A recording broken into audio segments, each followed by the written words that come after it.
শ্ৰীমন্ত শংকৰ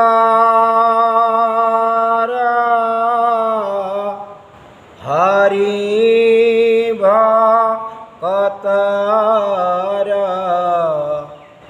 জানা যেন কল্প তৰু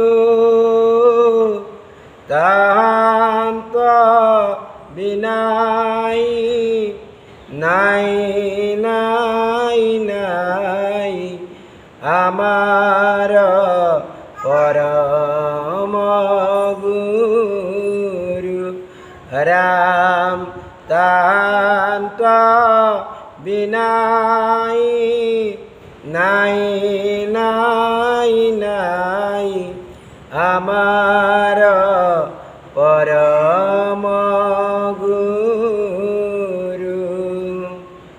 কৃষ্ণ হরি রাম।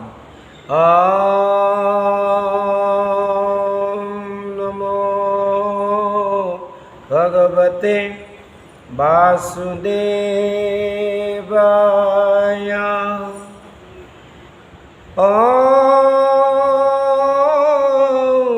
নমো ভগবতে বাসুদেবায়।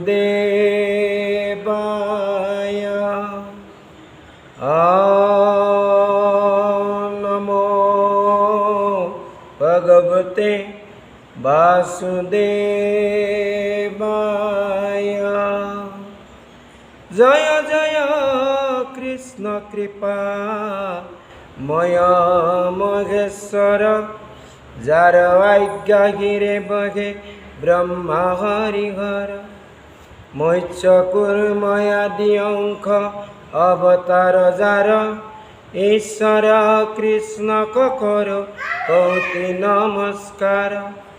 নম নম মধুমুর রিপু মহাহরি অন্তজয় উত্তময়াতি হয়ে যাক স্মরি। সমস্ত জগত উদ্ধারক যার নাম হেনয় কৃষ্ণ কর সহস্র প্রণাম। হেনয় কৃষ্ণ কর সহস্র প্রণাম। কৃষ্ণ হরি রাম। বজালী গোবিন্দ ভৱন গীতা সত্ৰৰ নৈমিত্তিক অনুষ্ঠান প্ৰতি দেওবাৰৰ আৰু এই নৈমিত্তিক অনুষ্ঠানত প্ৰতি দেওবাৰৰ শ্ৰীমদ ভাগৱত মহাপুৰাণ পাঠ হৈ আছে আৰু আমি আহি আহি অষ্টম স্কন্ধ পাইছোঁ। আৰু এই অষ্টম স্কন্ধত আমি সেইদিনা বলিৰ মুক্তি সম্পৰ্কে যোৱা দেওবাৰে আলোচনা কৰিছিলোঁ। আজি পুনৰ মহামুনি শুকে মহাৰাজ পৰীক্ষিতৰ আগত ভগৱান কৃষ্ণই ব্ৰহ্মাক কি ক'লে তাকে আমি অলপ আলোচনা কৰিম। বোধহয় যোৱা দেওবাৰে ইয়াৰে অলপমান আলোচনা কৰা হৈছিল, কিন্তু গোটেইখিনি নহ'ল। আৰু এই অধ্যায়টো অত্যন্ত গুৰুত্বপূৰ্ণ অধ্যায়। এই অধ্যায়ত আধ্যাত্মিক জ্ঞানৰ সাৰ কথা আছে। আমি সেইদিনাও কৈছোঁ, যেতিয়ালৈকে আমাৰ সকলো আছে তেতিয়ালৈকে ঈশ্বৰ প্ৰাপ্তি সম্ভৱ নহয়। যেতিয়া সমস্ত ঈশ্বৰত সমৰ্পিত কৰা হয় তেতিয়াহে ঈশ্বৰ প্ৰাপ্তি সম্ভৱ। ভগৱানে তাকে আজি ব্ৰহ্মাৰ আগত, যি ব্ৰহ্মাই ভগৱানৰ বামন ভগৱানৰ ওচৰত আক্ষেপ কৰিছিল যে প্ৰভু বলিয়ে সমস্ত দান কৰা স্বত্তেও বলিক এনেকুৱা শাস্তি দিয়াটো যুগুত হোৱা নাই কিজানি। এটা প্ৰশ্ন চিহ্ন লগাইছিল ভগৱানৰ লীলাত, ভগৱানৰ কাৰ্যত আৰু সেইকাৰণে আজি ভগৱানে ব্ৰহ্মাৰ আগত ক'ব, কি কৈছে? আৰে শুক নিগদতি শুনি য়ক মহাৰাজ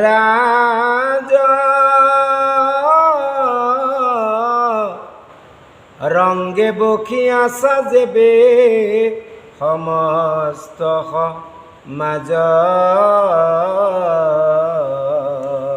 বলিক নাগ পাশৰ পৰা মুক্ত কৰাৰ পিছত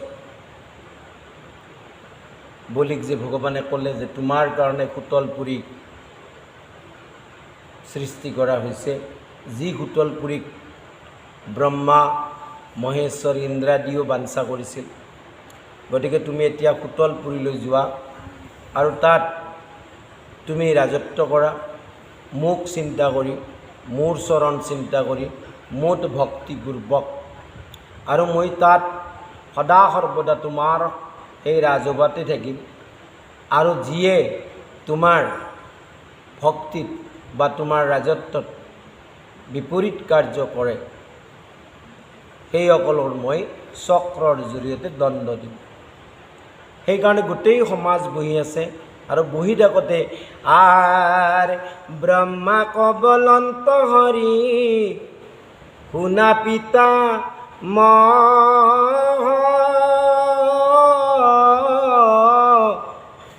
যি কাৰ্যে কৰিলোঁ মই বুলি কনি গ্ৰহ। নিগ্ৰহ মানে দমন কৰা। ব্ৰহ্মাক কৈছে, হে পিতামহ, মই কি কাৰণত বলিক নিগ্ৰহিত কৰিলোঁ, দমন কৰিলোঁ, তাৰ তুমি কাৰণটো শুনা। আৰ মোৰ মহা অনুগ্ৰহ হৈল যাক প্ৰতি সিজনৰ হৰ মই বিভৱ সম্পত্তি। ভগৱানে কৈছে, মই যাক অনুগ্ৰহ কৰোঁ তাৰ মই সমস্ত কাঢ়ি লওঁ। কিয়? যে যেতিয়া মানুহ এজনৰ সকলো থাকে, ধন জন সুখ সম্পদা এইবিলাক থাকে, সেইজনে কেতিয়াও ঈশ্বৰ চিন্তন কৰিব নোৱাৰে। কি ভাবে? যে মোক পুত্ৰই ৰক্ষা কৰিব, মোক সমাজে ৰক্ষা কৰিব, মোক বন্ধু বান্ধৱে ৰক্ষা কৰিব, মোক টকাই ৰক্ষা কৰিব।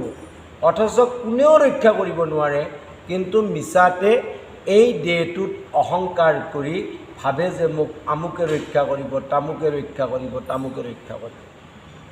সেইকাৰণে ভগৱানে কৈছে যে বলিক মই দমন কৰাৰ মূল কাৰ্য হৈছে যে যিজনৰ প্ৰতি মোৰ অনুগ্ৰহ জন্মিল, যাক মই অনুগৃহীত কৰিব খোজোঁ, সেইজনৰ মই সমস্ত কাঢ়ি লওঁ। সৰ্বস্ব, সৰ্ব যোগ স্ব। সৰ্ব মানে তাৰ যি পাৰ্থিৱ সম্পত্তি আছে, আৰু স্ব মানে তাৰ যিটো সত্তা, যিটো তাৰ সত্তা, জীৱ সত্তা, এই সত্তাটোকো মই কি কৰি লওঁ? কাঢ়ি লওঁ। আকৰ্ষণ কৰোঁ বা কাঢ়ি লওঁ। কাঢ়ি ল'লে কি হয়? আৰ পৰম প্ৰমত্ত হৱে ধনৰগৰ বতা হে লোকক নয়নে মোক নলৱে মনত। শ্ৰী ভৈলে ফুলে মন কৰে নানাকাম। আজি আমাৰ সমাজত এইটোৱে চলি আছে। এইটোৱে আমাৰ সমাজত। আমাৰ যাৰ ধন সম্পদ পুত্ৰ বন্ধু বান্ধৱ বহুত আছে, সেইসকল কি বোলে? প্ৰমত্ত। বোলে আচোন আমাৰ লগত যুদ্ধ, মোৰ কিমান জ্ঞাতি কুটুম্ব আছে, ইমান ধন আছে, কিমান। গতিকে ধনৰ গৰ্বত মানুহবিলাক কি হয়? প্ৰমত্ত হয়। প্ৰমত্ত হৈ তেওঁলোকে কি? যে ভগৱানক কেতিয়াও মনত নিবিচাৰে। কাৰণ কথা হৈছে কি? শৰীৰৰ কৰ্ম সিমান পাপযুক্ত নহয়, কিন্তু মানসিক কৰ্মৰহে পাপৰ লেখ নাই। কাৰণটো কি কথাটো কওঁতে কিবা যেন লাগে কিন্তু আচলতে মনেদি কৰবা মনে যদি নকৰে তেনেহ'লে ইন্দ্ৰিয়ই নকৰে যদি মনটো হাতলৈকে নাযায় হাতে কাম নকৰে মনটো যদি ভৰিলৈকে নাযায় ভৰি নচলে চকুলৈকে যদি নাযায় দেখা নাপায় কাণত যদি মনটো নাযায় নুশুনে সেইকাৰণে মানসিক কৰ্মবিলাক এতিয়া মই আগত কৈছোঁ বৰ ভাল আপুনি বৰ ভাল বিৰাট ভাল কিন্তু মই অন্তৰতে যদি ভাবি আছোঁ ইয়াতে মই মানে মোক এই আসন দিয়াৰ কাৰণে মই চবকে ভাল ব্যৱহাৰ কৰিব লাগে কিন্তু যদি মই মানুহ তাক কৈছে বোলে ই কপুয়াচৰণ আচৰণ কপুয়াচৰণ মানে কপট আচৰণ ই হ'ল কপট আচৰণ মুখত এটা অন্তৰত এটা তাৰ নাম কপটতা মুখেদি বৰ সুন্দৰ সাত্বিক ভাৱ কিন্তু অন্তৰত মোৰ তামসিক ভাৱ মই বেলেগৰ প্ৰতি দেশ ভাৱ কৰি আছোঁ ই এনে ইয়াৰ এই অভাৱ ইয়াৰ এইটো তাৰ সেইটো সদায় দুখ দৰ্শন কৰি আছোঁ এই পাপবিলাকৰ পৰা পৰিত্ৰাণ পোৱাটো বৰ টান কাম সেইকাৰণে কৈছে পাপ মানে কি যে যদি একদম সহজ ভাষাত ক'ব লাগে পাপ মানে কি বোলে পাপ মানে হ'ল হৰি বিমুখ হৈ হৰি স্মৰণহীন হৈ মনেদি যিয়ে নকৰোঁ কিয় সেইবিলাক কি হ'ব বোলে সাত্বিক হ'লে পুণ্য হ'ব আৰু বাকী ৰাজসিক আৰু তামসিক হ'লে পাপ হ'ব হৰি স্মৰণহীন হৈ হৰি কথা পাহৰি যদি আমি কৰ্মবিলাক কৰোঁ তেনেহ'লে কি হ'ব বোলে সিয়ে পাপ হয় সেইটোৱে গতিকে ইয়াতে সেইকাৰণে কৈছে যে প্ৰমত্ত হয় মানুহ ক'ত বোলে শ্ৰী ভৈলে ভুলে মন কৰে নানা কাম সম্পদত তোমাৰ লৈবেক নপাৰে নাম সম্পদত ভগৱানৰ নাম ল'ব নোৱাৰে কিয় বোলে তাৰ যি ধন ধান আছে স্বজন পৰিয়াল আছে সেইবিলাকক লৈ সি গৌৰৱান্বিত হৈ সি প্ৰমত্ত হয় প্ৰমাদগ্ৰস্ত হয় আৰ শতকোটি জন্মান্তৰে হবে মহা ভাগ নৰহৰিৰ কজিবে তেবে পাৱে লাগ কত তপখাই নৰত নোপায় ইয়াতে কৈছে যে শতকোটি আমাৰ যি বৰ্তমানৰ যি সংস্কাৰ বা স্বভাৱ বা আমাৰ যি বুলি কওঁ আমি মনৰ এইবিলাক কি বোলে এই অনাদি জন্ম আমি অনাদিকালৰ পৰা সৃষ্টিৰ আদিৰ পৰাই আমি মায়াধীন আমি সৃষ্টিৰ আদিৰ পৰাই কি বোলে আমি মায়াধীন ভগৱান মায়াধীশ আৰু তেওঁৰ বাদে আন সকলো মায়াধীন সকলো মায়াধীন গতিকে মায়াতীতজন মায়াধীন হ'ব নোৱাৰে তেওঁ মায়াতীত তেওঁ মায়াধীশ আমি অনাদিকাল ধৰিয়ে মায়াৰ অধীন আৰু যিহেতু আমি অনাদিকাল ধৰি মায়াৰ অধীন সেইকাৰণে নানা শৰীৰত নানা জনিত আমি ঘূৰি ফুৰিছোঁ কৰ্মবন্ধ অনুসৰি আৰু তাৰ পিছত ঈশ্বৰৰ কৃপাত আমি এই নৰশৰীৰ পাইছোঁ এতিয়া এই নৰশৰীৰ যেতিয়া পাইছোঁ কি কৰিব লাগে হে তাত যেবে মোৰ দায়া হইল যাক প্ৰতি সেহিহে কৰিবে পাৰে আমাৰ তভ গতি এই নৰশৰীৰত ঈশ্বৰৰ কৃপা পাব লাগিব পালেহে ভক্তি কৰিব পাৰে এতিয়া কথাটো বোলে আমি এই কি কৰি আছোঁ বোলে ই ভক্তিৰ প্ৰাসংগিক আমি এতিয়া সাধনা কৰি আছোঁ আৰু শ্ৰৱণ কীৰ্তনটো হৈছে সাধন বস্তু শ্ৰৱণ কীৰ্তন স্মৰণ ই হৈছে সাধন বস্তু আৰু আমি কি কৰি আছোঁ সাধনা কৰি আছোঁ যেনেকৈ পৰীক্ষা দিবলৈ পৰীক্ষাৰ এজন ষ্টুডেণ্টে বা ছাত্ৰই তাৰ কাৰণে সাধন হ'ল কি কিতাপ কেইখন বা ছাৰবিলাকৰ যি ক্লাছ এইটো হ'ল সাধন ছাৰে ক'লে শুনে আৰু কিতাপখনত কীৰ্তন কৰে আৰু তাৰপিছত কিতাপো যেতিয়া নাথাকে ছাৰো নাথাকে স্মৰণ কৰে এই শ্ৰৱণ কীৰ্তন স্মৰণটো হ'ল সাধন বস্তু এতিয়া সাধন বস্তু সাধ্য কি বোলে পৰীক্ষাত পাছ কৰা ভাল ৰিজাল্ট আনা, সেইটো হ'ল সাধ্য। এতিয়া এই সাধ্যটো প্ৰাপ্তিৰ কাৰণে প্ৰথমতে আমি সাধনক আশ্ৰয় কৰিব লাগে, শ্ৰৱণ কীৰ্তন স্মৰণ। গতিকে আমি যে এতিয়া শ্ৰৱণ কীৰ্তন স্মৰণ কৰি আছোঁ, ই সাধনা মাত্ৰ, ই ভকতিৰ প্ৰাসংগিক, কিন্তু ই ভকতি নহয়। তে ভকতি ভগৱানে কি কৈছে বোলে, যাৰ প্ৰতি মোৰ দয়া উপজে। দয়া কাৰ প্ৰতি উপজে বোলে, যাৰ অন্তকৰণ 100% শুদ্ধ হয়। আমাক দৃষ্টান্ত দিছে,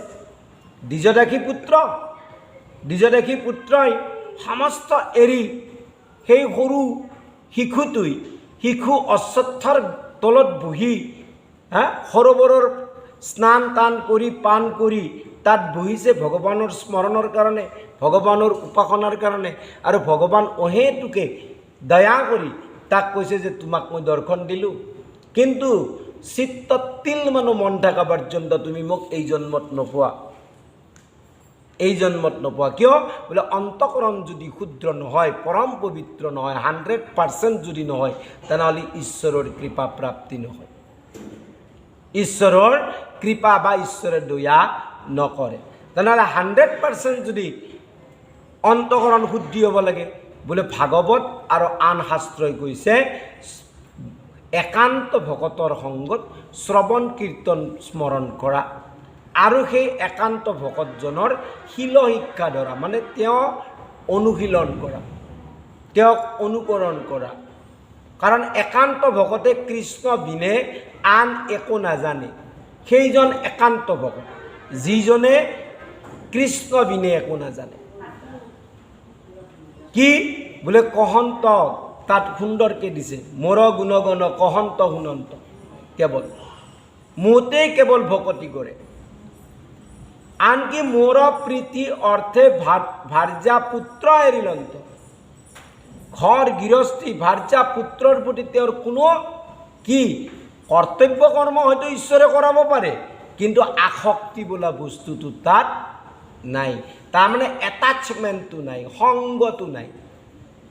সংগ কি বোলে, যিটো নিৰবিচ্ছিন্নভাৱে আমি ভাবি থাকোঁ, নিৰবিচ্ছিন্ন আমাৰ ভাৱ চলি থাকে, সেইটোৱে সংগ। আৰু সেইকাৰণে কৈছে বোলে, সংগহে জীৱৰ দুৰ্ভেদ্য পাশ। জীৱৰ দুৰ্ভেদ্য পাশ হ'ল, ভেদ কৰিব নোৱাৰা বন্ধন হ'ল সংগ। এই সংগটোৰ কাৰণে কি হয় বোলে, আমাৰ এই সংসাৰত পুত্ৰ ভাৰ্যা ধন জনৰ প্ৰতি কামনা আহে। সংগৰ পৰিণামটো হ'ল কামনা। সংগৰ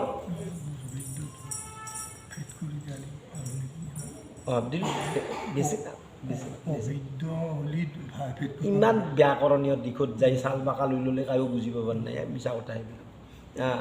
একদম চিধা ষ্ট্ৰেইট। দুৰ্ভেদ্য মানে যাক ভেদ কৰিব নোৱাৰি, মানে যাক ছিঙিব নোৱাৰি। কি যা অতি কষ্টেৰে ভেদ কৰিব পাৰি, সেইটো দুৰ্ভেদ্য। আৰু অভেদ্য হ'লে যাক ভেদ কৰিবই নোৱাৰি, যেনে অদৃষ্ট আৰু মানে সেই ঠিক তেনেধৰণে অতি কষ্টেৰে মানে সহজতে নোৱাৰি। তাৰমানে পাৰে মানুহে কৰিব, মানৱ প্ৰচেষ্টাৰ দ্বাৰা এইটো কৰিব পাৰে, কিন্তু সি অতি কৌটিৰ মাজত এটাই, সেইকাৰণে দুৰ্ভেদ্য বুলি। আচ্ছা, যাওক দুৰ্ভেদ্য তেনেহ'লে কি বোলে, অতি সহজে নৰে। মই তেখেতৰ কথাটোৱে ধৰি থলোঁ, কৃষ্ণ। আচ্ছা, এতিয়া যদি হয় তেনেহ'লে এই সংগৰ কি বোলে, পৰিণামটো কামনা। এতিয়া কামনা বাসনা যেতিয়ালৈকে থাকে কি হয় বোলে, কামনা যেতিয়া আমাৰ পূৰণ হয় ইজিলি, সহজতে, তেতিয়া লোভ বাঢ়ে, আৰু প্ৰাপ্তি লাগে। কামনাত যদি আমাৰ মনৰ অনুৰূপ যদি প্ৰাপ্তি নহয়, তেতিয়া কি হয় বোলে, ক্ৰোধ আহে, বাধা পৰাৰ লগে লগে। সোনকালে যদি কামনা পূৰণ হয় বোলে, অহংকাৰ আহে। আৰু যদি দেৰিকৈ আহে, তেতিয়া আমি কি হওঁ বোলে, আৰু কি কৰিবি ভাই, ভাগ্যত নাই, শোক কৰে মানুহ। কামনাৰ এই 4টা পৰিণাম আহে: লোভ, ক্ৰোধ, শোক, আৰু এটা হ'ল এই অহংকাৰ। এই চাৰিটা পৰিণাম হ'ল কামনাৰ পৰা। সেইকাৰণে গীতাত যি কৈছে বোলে বিষয়ান ধ্যায়তে পুংসাং সংগস্তেষু সংগাত সঞ্জায়তে কামঃ। সংগত কি হয় বোলে কাম, কামনা। সংগস্তেষু উপজায়তে কামঃ কামাত ক্ৰোধাভিজায়তে। কামনাত যদি বাধা পৰে তেনেহ'লে ক্ৰোধ জন্মে। ক্ৰোধাত ভৱতি সন্মোহ। ক্ৰোধ যেতিয়া জন্মে কি হয় বোলে সি বিমূঢ় হৈ যায়, সন্মোহিত বিমূঢ় হৈ যায়। সন্মোহত স্মৃতি বিভ্ৰম, স্মৃতি তাৰ নোহোৱা হৈ যায়। স্মৃতি বংশত বুদ্ধিনাশ, বুদ্ধিনাশত প্ৰণশ্যতি, মানে শেষত তাৰ নাশ। এতিয়া এই যিটো কামনা, এই কামনাটোকে কৈছে সেয়েহে কৰিব পাৰে আমাৰ ভকতি। কাৰ? যাক ঈশ্বৰে কৃপা কৰে। আৰু কৃপা যদি কৰিব লাগে তেনেহ'লে আমাৰ অন্তঃকৰণ শুদ্ধ হ'ব লাগিব, বা ঈশ্বৰে কেতিয়াবা কাৰোবাক অহেতুকে প্ৰীতি কৰে। কাৰোবাক ঈশ্বৰে যদি ইচ্ছা কৰে কি কৰিব নোৱাৰে। গতিকে তেওঁ কেতিয়াবা যেনেকৈ দ্বিজৰাশী পুত্ৰক অহেতুকে কৰিছে, অন্তঃকৰণ শুদ্ধি নহয় তেওঁ, তেনেকৈ কৰিব পাৰে। তাৰপিছত কৈছে আৰ কিনো সত্যবাদী বলি হে দেখিও প্ৰত্যেক দৈত্যৰ মধ্যতহিত মহাপুৰুষে সত্যবাদী। এইটোৱে হৈছে প্ৰথম শৰণৰ, আচলতে প্ৰথম চৰণ এইটো। শৰণৰ প্ৰথম চৰণটো হ'ল সত্যবাদিতা। এই যে আমি যে শৰণ লওঁ, শৰণ লোৱাৰ ক্ষণৰ পৰা যদি কোনোবাই সত্যবাদী হয় তেনেহ'লে ভক্তিত আৰোহণ কৰে। কিন্তু সি যদি সদায় সত্যবাদিতাটোক এৰি যদি মিছাত আশ্ৰয় লয় তেনেহ'লে তাৰ ভক্তিৰ উত্তৰণ ঘটা টান। কিয়? বোলে গুৰুই তাক সুধিলে বোলে কি এইটো কি কৰিলি, সি মিছা এটা ক'লে। মিছা যদি কয় তেনেহ'লে সেইটো নহ'ব। মই যে কৈছিলোঁ একদিন এটা ইয়াতে সাধু কথা,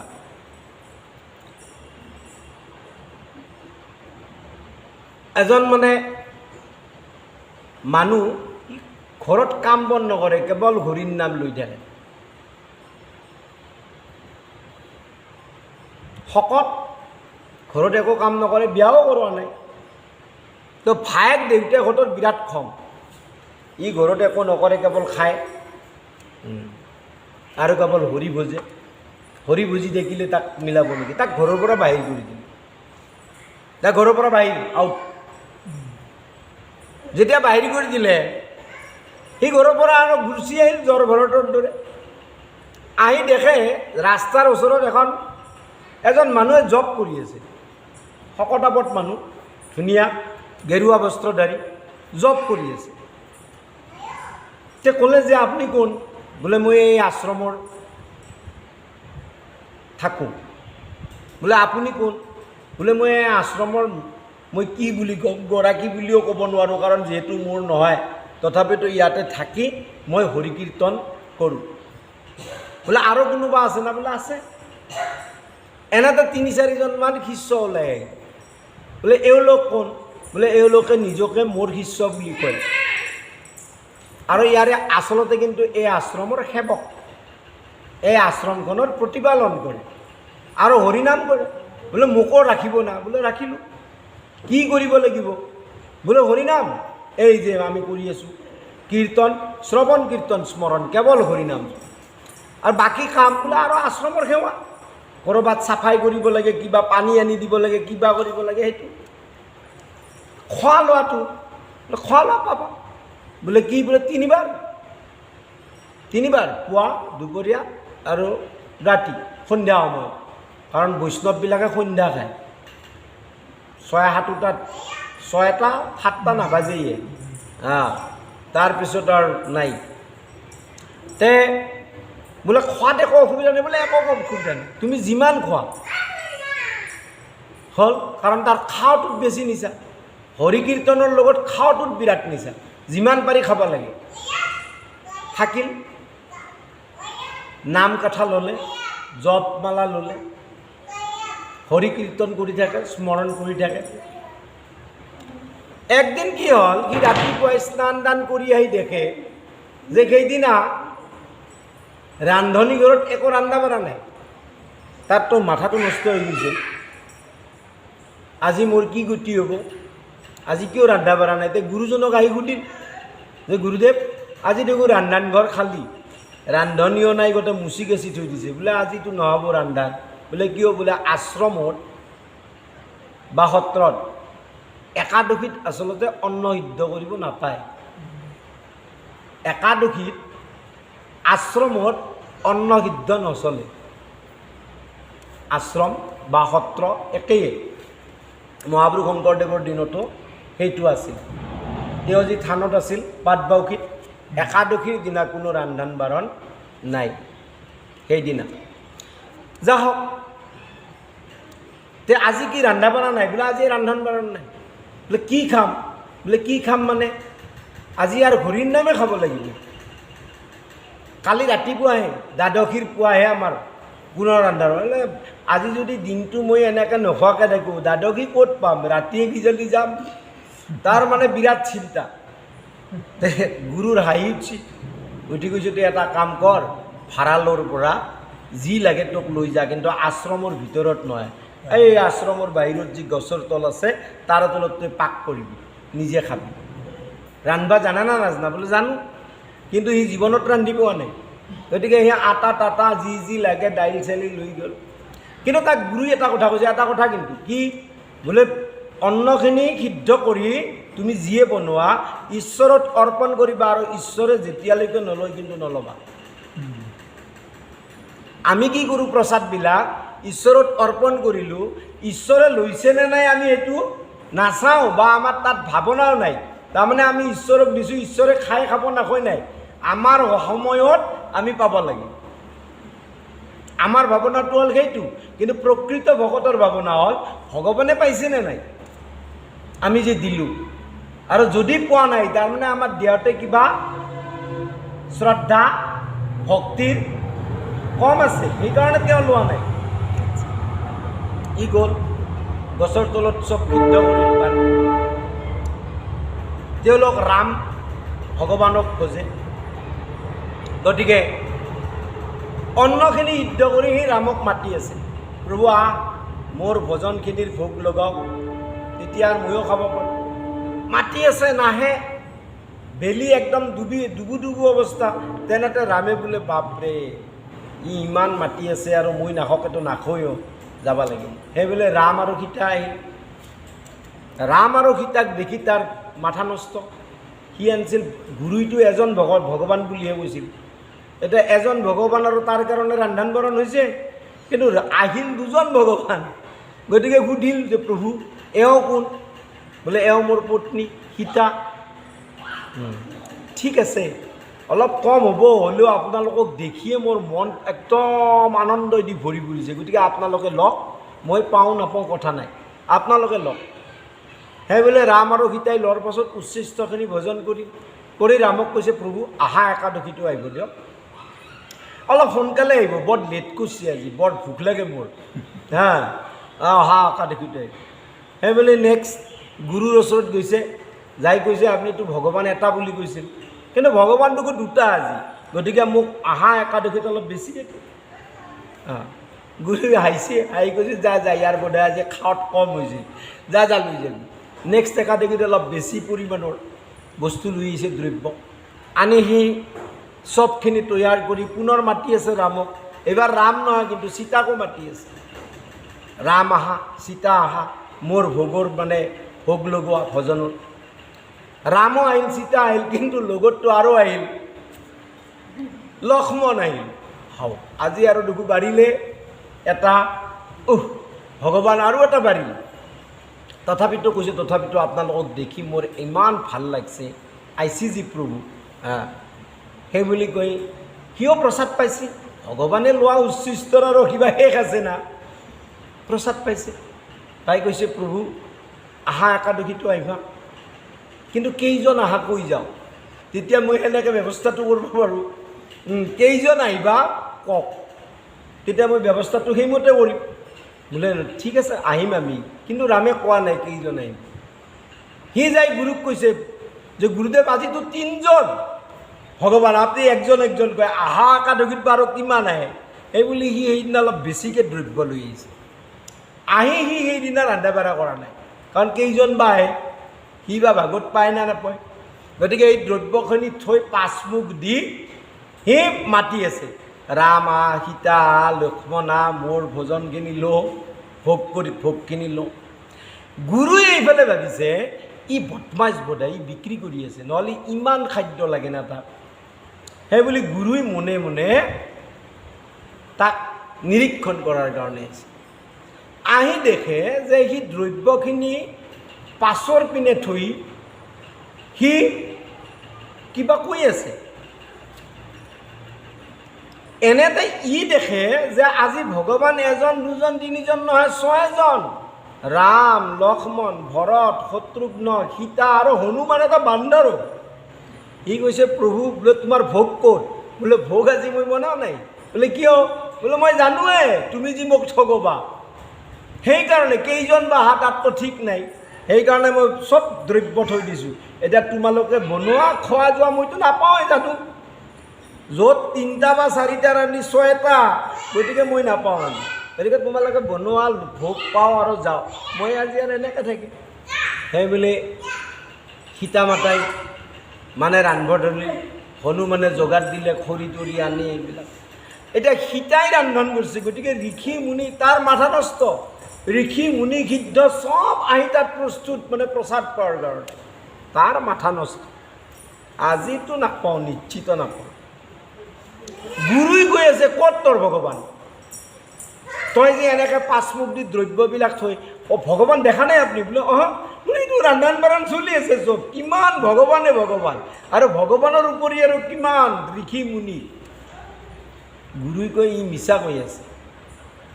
যেতিয়া মিছা কওঁ বুলি কৈছে, তাৰ অলপ হৃদয়ত লাগি ভগৱান ৰামৰ যাই কৈছে, প্ৰভু তুমি যদি মোৰ গুৰুক দেখা নিদিয়া, তেওঁতো মই মিছা কওঁ বুলি কৈ আছে, মইতো মিছা কোৱা নাই। তোমালোকতো ইমানবিলাক আহিছা, মই প্ৰসাদ নাপাওঁ কথা নাই, কিন্তু মই মিছনীয়া বুলি কৈছে মোক গুৰুই, গতিকে তুমি গুৰুক দৰ্শন দিয়া। ৰামে কৈছে চোৱা, মই তোমাক দৰ্শন দিব পাৰোঁ, কিন্তু গুৰুক দৰ্শন দিব নোৱাৰোঁ। বোলে কিয়? গুৰু যোগ্য নহয় নেকি? বোলে যোগ্য হয়, কিন্তু তোমাৰ অন্তৰখন যেনে সহজ সৰল, গুৰুৰ অন্তৰখন সহজ সৰল, অন্তকৰণ সিমান শুদ্ধ নহয়। তেতিয়া ই ক'লে গুৰুদেৱ আপোনাক দৰ্শন নিদিয়ে কিয়? বোলে আপোনাৰ বোলে অন্তৰখন সিমান শুদ্ধ নহয়, সহজ সৰল নহয়। তেতিয়া গুৰুই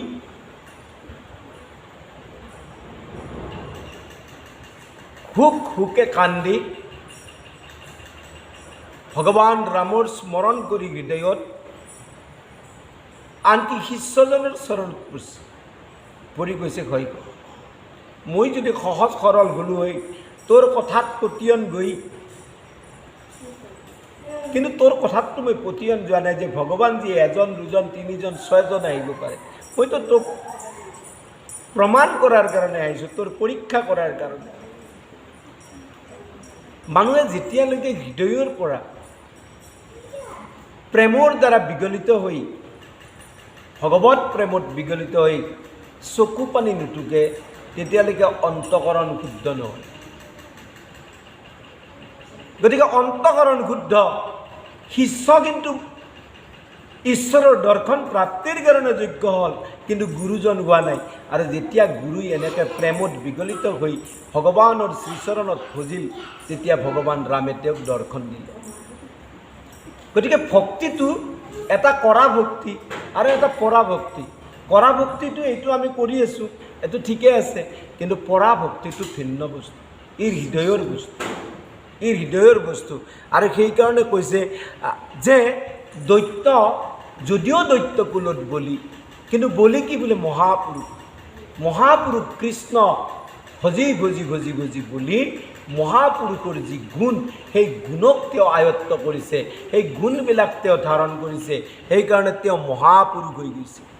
আৰু সেইকাৰণে ভগৱানে কৈছে হে সবাতয় অধিকয়াতি স্নেহমৰ আক জিনিলে কবলিত দুৰ্জয়মা ইয়াক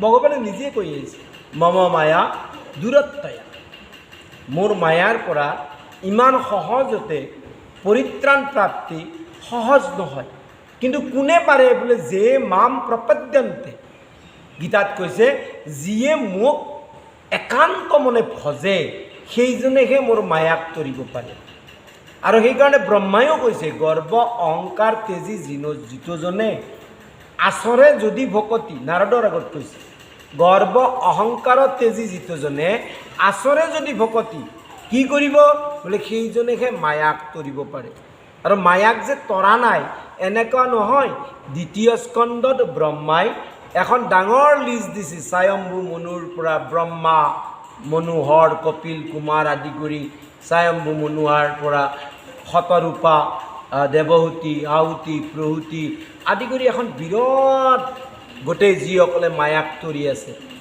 সেইসকলৰ তাত নাম দিছে আৰু লগতে ইয়াতো কৈছে অকল এইসকলে নহয় আনকি বহুত পশু পক্ষীও স্থাৱৰ জংগমেও ইতৰ প্ৰাণীও মায়াক তৰি আছে কিন্তু কেনেকৈ বোলে কপটতাটো যিয়ে এৰিছে প্ৰথম কপটতা যিয়ে এৰিছে দ্বিতীয় বোলে যিয়ে সাৱধান কৰি সাধু সংগ লৈ সাৱধান কৰি শ্ৰৱণ কীৰ্তন স্মৰণ কৰিছে যিয়ে অন্য দেৱক এৰি কেৱল কৃষ্ণতে শৰণাপন্ন হৈছে আনত আৰু শৰণাপন্ন নহয় কেৱল কৃষ্ণদেৱত শৰণাপন্ন হৈছে সেইসকল নৰ হওক নাৰী হওক পশু হওক পক্ষী হওক ইতৰ প্ৰাণী হওক যিয়ে নহওক সকলোৱে এই মায়াৰ পৰা তৰি যাব পাৰে আৰু ইয়াতেও কৈছে যে এই দুৰ্জয় মায়াক বলি জিকিল কেনেকৈ জিনিল বোলে সমস্ত যি মুঠ সমৰ্পিত কৰি সৰ্বযোগ অকল তাৰ ত্ৰিলোকে নহয় ত্ৰিলোকৰ সম্পত্তি নহয় কি বোলে নিজকো মুঠ আত্মসমৰ্পণ কৰি সেইকাৰণে সি এই মায়াক তৰিব পাৰি কিন্তু আমি চিত্তত কিমান ধৰি আছোঁ ঘৰ গৃহস্থী টকা পইচা মাটি বাৰী মান সন্মান পদ প্ৰতিষ্ঠা ইমানবিলাকতো আমি ধাৰণ কৰি আছোঁ গতিকে আমাৰ চিত্ত কিমান লেতেৰা এই বাৰিষাৰ খালৰ দৰে কাম ক্ৰোধ লোভ মোহ মদ মাৎসৰ্য ঈৰ্ষা অসূয়া ইমানবিলাক মল ইয়াতে পৰি আছে ইমানবিলাক মল বোলে আমিতো ভক্তি কৰি আছোঁ বোলে ভক্তি কৰি আছোঁ কিন্তু আমি কলহত বাৰিষাৰ পানী থোৱাৰ দৰে কি বোলে কলহত যদি বাৰিষাৰ পানী থৈ দিয়ে নেচেকা পানী তাৰ যি গেদাবিলাক মলবিলাক তলত পৰি থাকে কলহটো লাৰাৰ লগে লগে পুনৰ সি ওপৰত মিক্স হৈ যায় আমাৰ কেনে পৰিৱেশ পৰাৰ লগে লগে কামনা বাসনা চববিলাক আহে এইখিনি সময়ত আমি শান্ত চিত্ত একেবাৰে সাত্বিক এতিয়া আমি ৰাতি কলহত পানী থোৱা মানুহৰ মানে থোৱাৰ নিচিনা মানুহ আৰু কি হয় বোলে ইয়াৰ পৰা উঠি যোৱাৰ পিছতে পুনৰ লাৰি দিয়া কলহে নহয় লৰাই দিয়া কলহে নহয় আৰু সেই কাম ক্ৰোধ লোভ মোহ মদ মাৎসৰ্য নামৰ যি মল এই মলটোই এই দেহাত আৰু সেইকাৰণে কি হয় ইন্দ্ৰিয়বিলাক পুনৰ বৃত্তি অনুসৰি সংহাৰমুখী হৈ দৌৰে ফলস্বৰূপে কামনা এই লাগে সেই লাগে এই কৰিব লাগে তাক মাৰ তাক কাট তাক বেয়াকৈ কওক আৰু আৰম্ভ সেইকাৰণে কৈছে বোলে কেৱল ইন্দ্ৰিয়জ ভক্তি কৰিলে নহ'ব কি কৰিব লাগিব বোলে মানসিক ভক্তি কৰিব লাগিব মুখেদি গাইছোঁ কাণেদি শুনিছোঁ সেইটোৱেদি নহ'ব তাক কি কৰিব লাগিব বোলে অন্তৰৰ কৰিব লাগিব মনৰ কৰিব লাগিব তেতিয়াহে ভক্তি শুদ্ধ হ'ব অন্তঃকৰণ আৰ ত্ৰৈলোক্যকাৰী চলে হে লৈল ধন বিত হাতে গলে বান্ধি দুখ দিল বিপৰীত বলিক দুখ দিছে সমস্ত কাঢ়ি লৈছে, হাতে গলে বান্ধি থৈছে, কিন্তু কি হৈছে বোলে হোৱা একোৱেই নাই, বলিৰ একোৱেই হোৱা নাই। বলি কৈ আছে প্ৰভু তুমি মোক মিছলীয়া বুলি নক'বা, তুমি মোক মিছলীয়া বুলি নক'বা, মই তোমাক 3 পদ ভূমি দিওঁ বুলিছোঁ, মই দিম। কিন্তু ব্ৰহ্মাই কি কৈ আছে যে প্ৰভু আচলতে তাক ইমান শাস্তি দিয়াটো যুগুত নহয়। আনকি প্ৰহ্লাদেও দুখ কৰিছে নাতিয়েকৰ অৱস্থা দেখি। প্ৰহ্লাদেও, আনটো দেৱতাবিলাক আছেই সকলোৱে, কিন্তু বলি প্ৰশ্ন কৰা নাই, যাক শাস্তি দিছে। এনেকুৱা শৰণ, এনেকুৱা আত্মসমৰ্পণ, এনেকুৱা আত্মনিবেদন বলিৰ। আৰু সেইকাৰণে কৈছে আৰ একেশ্বৰ ভৈল হবে জ্ঞাতিয়ে ৰিলা, অকল হ'ল অকলশৰীয়া। আনকি জ্ঞাতিবিলাকেও তাক এৰিলে। যদি প্ৰকৃত ভকত হয় তাক ঘৰৰ মানুহ যি সকলোৱে এৰে। প্ৰকৃত ভকত যদি হয়, ভগৱানে নিজে একাদশত কৈছে যে যি মোৰ ভকত হোৱাৰ কাৰণে আগবাঢ়ি আছে তাৰ মই প্ৰথমতে সমস্ত ধন সম্পদ কাঢ়ি লওঁ, দ্বিতীয়তে বোলে তাৰ যি অত্যন্ত ঘনিষ্ঠ পুত্ৰ ভাৰ্যা এইবিলাক কাঢ়ি লওঁ, তাৰ লগত সম্বন্ধ ছেদ কৰি দিওঁ।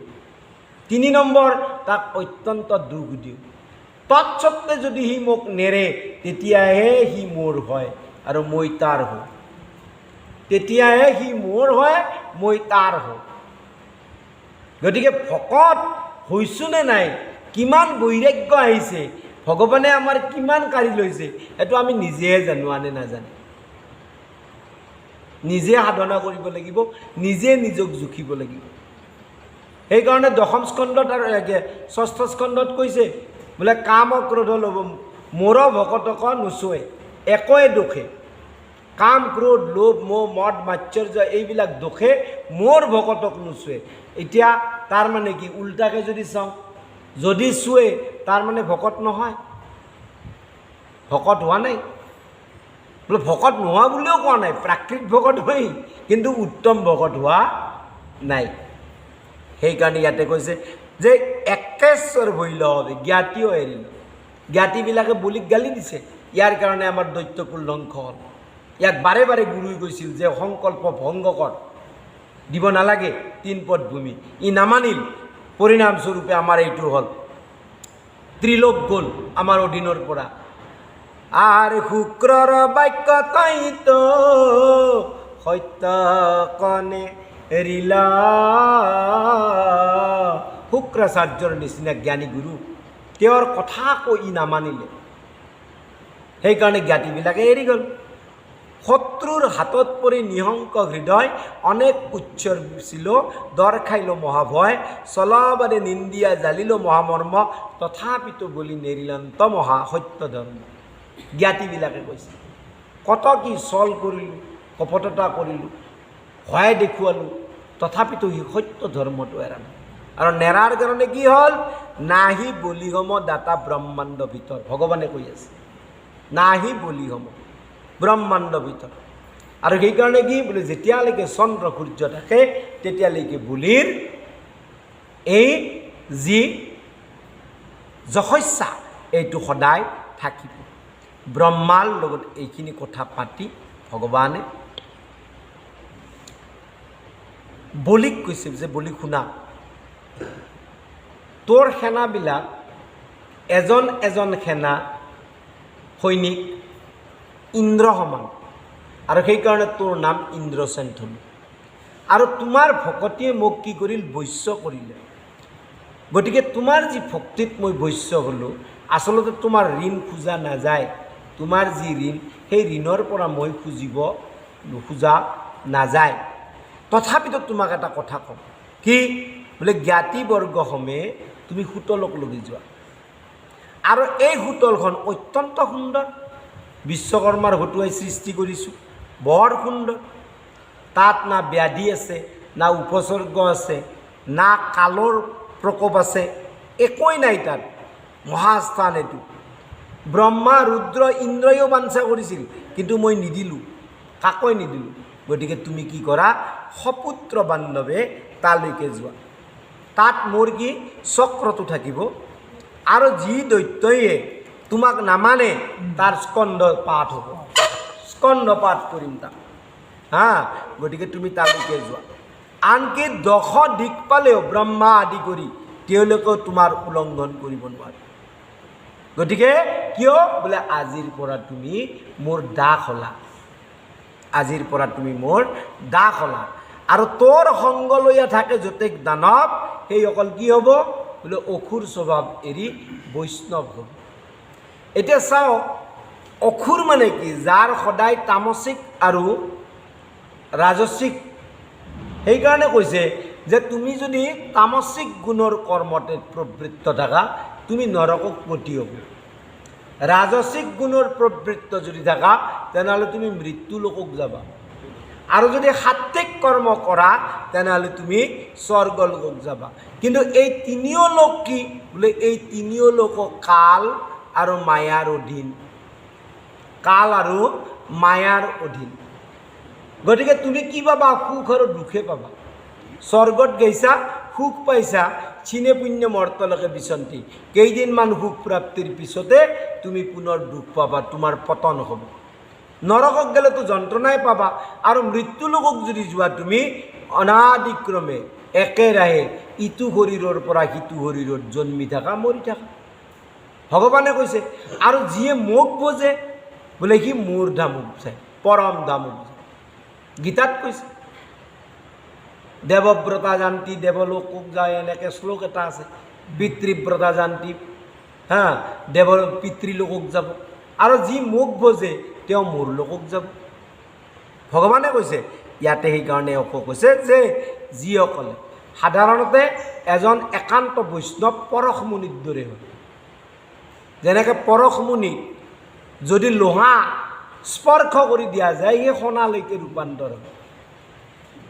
একান্ত ভকত এজন, আচল ভকত এজন পৰশমুনিয়েন, তেওঁৰ সংগত যিয়ে আহিল, সেইজন অসুৰৰ পৰা বৈষ্ণৱ হয়।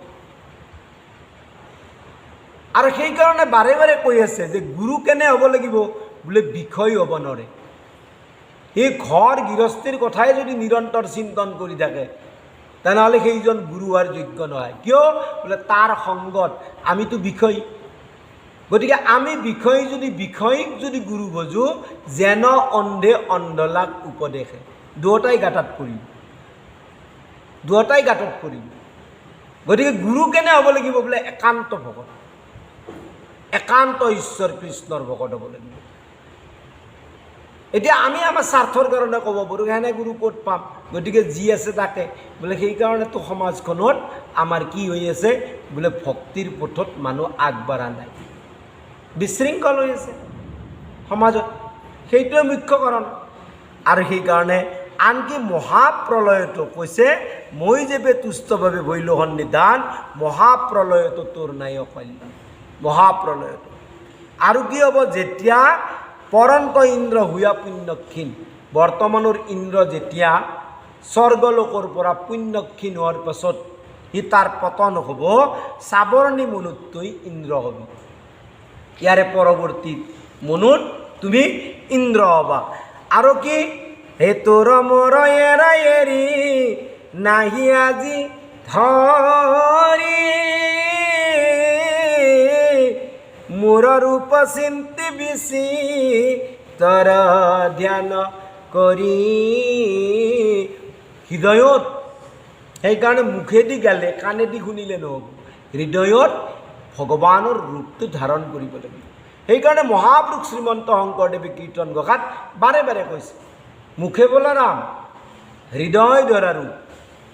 মুখেদি ৰাম বোলা, কিন্তু হৃদয়ত যেতিয়ালৈকে ভগৱানৰ ৰূপ ধাৰণ নকৰা, তেতিয়ালৈকে কি হয়, অন্তকৰণ শুদ্ধি নহয়, অন্তকৰণ শুদ্ধি নহয়। ইন্দ্ৰিয়ৰ হ'ব, মুখেদি মুখস্থ, মই দুৰাচাৰকে বোলে তোমাৰো অপৰাধী নাৰায়ণ অসমীয় কৰি।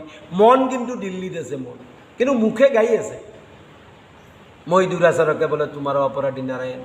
তাত মাথা মাৰিব লগা নাই, কিয়, ই মোৰ কৰ্মজৰ এটা আহিছে, তাক কৰ্মজৰ বুলি কয়। সি মুখখনৰ এটা স্বভাৱ হৈ গৈছে গাওঁতে গাওঁতে গাওঁতে, গতিকে সি গাই আছে। কিন্তু মনটো ক'ত আছে? মনটো বেলেগত। এই তাতে পইচা পাবা আছিল, আজি বা দিয়ে না নেদে, কিন্তু মই দুৰাচৰ গাইয়ে আছে, কিন্তু মন আছে বেলেগত। ফলস্বৰূপে কি হৈছে? বোলে তাৰ ভক্তিত বাধক, এইটো বাধক তাৰ ভক্তিত। সেই ইন্দ্ৰিয়ৰ ধৰ্ম হৈছে, মনৰ হোৱা নাই। আৰু যেতিয়ালৈকে মনৰ নহয় তেতিয়ালৈকে অন্তকৰণ শুদ্ধি নহয়। আৰু যেতিয়ালৈকে অন্তকৰণ শুদ্ধি নহয় ঈশ্বৰ প্ৰাপ্তি, ঈশ্বৰৰ কৃপা প্ৰাপ্তি সম্ভৱ। এই দেখা নাই আপোনালোকে থিয় নাম গাই যি কিমানটা নাম মুখস্থ? বোলে 50টা নাম মুখস্থ, 50টা নাম। কিন্তু লাহেকৈ পাৰ্টিৰ পৰা দলৰ পৰা ওলাই যায় একগোট মদ খেলা আহিল আৰু নামত ধৰিল, নাম গাই আছে, সুৰ তাল একদম সুন্দৰ, স্বভাৱ কৰ্মজড়তা। সেইকাৰণে কৈছে মোৰ ৰূপ চিন্তিবি ক'ত? চিত্তত। আৰু চিন্তা কৰি আৰে বৈষ্ণৱৰ সংগত নিবি মোৰ কথা, মোৰ নাম কীৰ্তন কৰিবি সৰ্বথা। বৈষ্ণৱৰ সংগ, বৈষ্ণৱ মানে যিজনে এক কৃষ্ণ বিনে নাম নাজানে, না তাত দেহাৰ ভাবো নাই, দেহাটো কেনেকৈ প্ৰৱৰ্তন হ'ব তাকো নাভাবে, দেহাটো থাকিবনে মৰিব, বেমাৰ আজাৰ একো ভাৱ নাই। সেইজন যিজন প্ৰকৃত বৈষ্ণৱ হ'ব, সেইজনৰ একো নাই। আৰু সেইজনৰ কি কৰিছে? মোৰ নাম গুণ সেই বৈষ্ণৱৰ সংগত সৰ্বথা, সৰ্বথা। তাৰ কাৰণে আমি অনুশীলন কৰিব লাগিব, লাহে লাহে এৰি দিয়তে দিয়তে দিয়তে দিয়তে দিয়তে হ'ব। আৰু গোচক অজ্ঞান তোৰ হে মোৰ বৰ দানে, সপুত্ৰ বান্ধৱে থাক পৰম কল্যাণে। মোৰ বৰদান স্বৰূপে তুমি কি কৰা? বোলে কল্যাণে থাকা, সপুত্ৰ বান্ধৱে, আৰু ত্ৰৈলোক্যত ঘুচিবে তোহৰ জগ পৰ তিনিও লোক, এই শুভক্ষণে বলি সুতলক লৰ। এতিয়াই তুমি সুতললৈ যোৱা, এই বুলি বলিক ক'লে। কোৱাৰ পিছত মহাৰাজ পৰীক্ষিতক শুকদেৱে কৈছে, কৈ আছে যে হে মহাৰাজ, প্ৰভু ভগৱন্তৰ যি অমৃত বচন বলিৰ প্ৰতি, আৰু এই শুনি ৰোমাঞ্চিত হৈ লতনো দবিল হৃদয়, আনন্দে লতকজৰে বচন নাশয়। বলি প্ৰেমত বিগলিত হৈ গৈছে, গদগদ হৈ গৈছে, মানে মুখেদি এটা বাক্যও নিগৰি নাহে, বাহিৰ নহয়। গতিকে তেওঁ কি কৰিল? বিষ্ণুৰ চৰণে মনে আলিংগিয়া। চাওক, বাৰে বাৰে মনক কৈ আছে, বিষ্ণুৰ চৰণে মনে আলিংগিয়া। আমি ভৰিখনত হেলপাত দি পঢ়ো দে ভকতেৰে এটা কিজানি কিবা কামত আহে, মনে আলিংগিয়া। কতক্ষণে স্থিৰ হইল ৰামকৃষ্ণ স্মৰি স্মৰি। মনেদি আলিংগন কৰি ভগৱানৰ শ্ৰীচৰণেদি হৃদয়ত ৰাম কৃষ্ণ স্মৰণ কৰি আছে। যেনেকৈ চাণ্ডালিনী ভক্তি প্ৰদীপত কৈছে যে সেই ব্ৰাহ্মণজনৰ যি কুকৰ্ম, যিয়ে ইন্দ্ৰকে চৰাচৰ ব্ৰহ্মাণ্ডৰ অধিপতি বুলি পুজি আছে, সেই কথা শুনি ব্ৰাহ্মণনী ক'লে যে মোৰ আজি বৰ দুৰ্ভাগ্য, মই আজি এনেকুৱা এজন মহাপাতকী লগ পালোঁ যি ইন্দ্ৰকে চৰাচৰ ব্ৰহ্মাণ্ডৰ সৃষ্টি স্থিতি লয়ৰ কাৰণ বুলি কৈছে। সেইকাৰণে তাই কি বোলে নদীত গাটো ধুই স্নান কৰি আহিছে, আহি কিন্তু স্মৰণত লাগি গৈছে, হৃদয়ত কৃষ্ণৰ ৰূপ ধাৰণ কৰি কৃষ্ণ নাম স্মৰণ কৰি আছে। নাৰদে দেখি আচৰিত, কি আচৰিত, চাণ্ডাল কুলত জন্ম, কিন্তু এইৰ নিচিনা পৰম পবিত্ৰ জীৱ গোটেই ব্ৰহ্মাণ্ডত নাই। বোলে কি হ'ল সুধিলে, চাণ্ডালিনী ক'লে গোটেইখিনি কথা, আৰু কওঁতে ক'লে যে স্নানৰ দ্বাৰাই বাহ্যিক মলটো যায় শৰীৰত, কিন্তু অন্তৰৰ মল, হৃদয়ৰ মল, সেইকাৰণে মই হৃদয়ত কৃষ্ণ পদপংকজ ধাৰণ কৰি মই ঈশ্বৰৰ নাম স্মৰণ কৰি আছোঁ। কিয়? অন্তঃশুদ্ধিৰ কাৰণে। ইয়াতে সেই একে কথা কৈছে বিষ্ণুৰ চৰণ। তাৰপিছত শিৰৰ ওপৰে পাছে কৰি কীৰ্তাঞ্জলি, ভক্তিভাৱে মাধৱক কৰিলা কেৱালি, অদম অসুৰ ভকতিৰ নহ পাত্ৰ, প্ৰণামক উদ্যোগ কৰিলোঁ মই মাত্ৰ। এতে কতে দিলা মহাপ্ৰসাদ আমাক, দেৱগণে প্ৰবন্ধিয়া নতু পাৱে যা। দেৱতায়ো কিমান কষ্ট কৰি যত্ন কৰি পোৱা নাই, তাক তুমি মোক দিলা। মই কেৱল তোমাৰ কি কৰিব, প্ৰণাম কৰিব বিচাৰিছিলোঁ। তিনিপদ ভূমি, তাকো মই কৈছিলোঁ মই হেন বুলি তিনিপদ ভূমি খুজিছা তুমি, বেলেগ খোজা কিবা, অত্যধিক খোজা, যাতে তোমাৰ জীৱনটো একো আৰু ক'তো খুজিব নালাগে, ভিক্ষা খুজিব নালাগে। এই সৰু সৰু ভৰি, ইমান সৰু ভৰি কেনেদি তিনিপদ ভূমি খুজিছা, কি হ'ব তোমাৰ? হে ব্ৰাহ্মণদেৱ, খুজিছাই যেতিয়া আৰু তুমি বলিৰ ওচৰত খুজিছা, তোমাক তুমি খোজা কি লাগে তোমাক, যাতে গোটেই জীৱন তুমি খুজিব নালাগে। বামনে কয় নালাগে বুলি, মোক তিনিপদ ভূমিয়ে দিয়া। আৰু তিনিপদ খুজিছে। ভগৱানে জানে যে 2 পদতে ত্ৰিলোক তেওঁ ল'ব পাৰে, কিন্তু 1 পদ অধিক। কিয়? বোলে সেই পদৰ দ্বাৰা বলিক খুজিছে। সেই পদ কাৰ খুজিছে? বোলে বলিক ল'ব, তেওঁ বলিক তেওঁৰ কৰি ল'ব সেই পদেদি। 2 পদেদি ত্ৰিলোক লৈছে। ভগৱানে নাজানে নেকি? তেওঁ চব জানে। 2 পদতে ত্ৰিলোক তেওঁ হেৰি কৰিব পাৰে, তেনেহ'লে 3 পদ কিয় লগা হ'ল? কিয় 1 পদ অধিক লাগে? বোলে সেই পদেদি বলিক কৃপা কৰিব, বলিক নিজৰ কৰি ল'ব। আৰু বলি যদি আত্মনিবেদন কৰে, আত্মসমৰ্পণ কৰে, তেনেহ'লে ভগৱান তাৰ হ'ব আৰু বলি ভগৱানৰ হ'ব। আৰু যদি নকৰে, তেনেহ'লে বলি বলিয়ে থাকিব।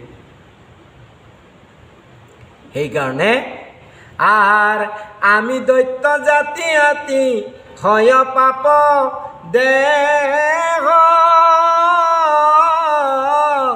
তথাপি কৰিলাম এত মান স্নেহ বুলি কৈ আছে। মোৰ নিচিনা পাপী দৈত্য জাতি। কোন দৈত্য জাতি? বোলে যাৰ আখৰিক গুণ আছে। আখৰিক গুণ কি? বোলে তামসিক আৰু ৰাজসিক গুণটোৱে আখৰিক গুণ। ৰাজসিক আৰু তামসিক গুণ এইটোৱে হৈছে আখৰিক গুণ। গতিকে এই আখৰিক গুণটো যদি থাকেও কাৰোবাৰ, সি যদি ভগৱানৰ শ্ৰীচৰণত যদি আত্মসমৰ্পণ কৰে, তেনেহ'লে সেইজনেও ঈশ্বৰৰ হ'ব পাৰে। ইয়াৰ মুখ্য তত্ত্ব এইটো। আমিতো চবেই অসুৰ, বৰ্তমানতো আমি তামসিক আৰু ৰাজসিক গুণতে আছোঁ প্ৰত্যেকে। আমি যিয়ে আছোঁ ইয়াত তামসিক আৰু ৰাজসিক গুণতে আছোঁ।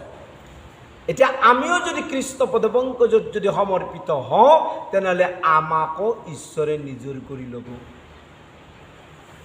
সেইটোহে মুখ্য কথা। যেনে নৃগৰাজা আখ্যানৰ দ্বাৰাই 10ম স্কন্ধত দেখুৱাইছে। কি দেখুৱাইছে?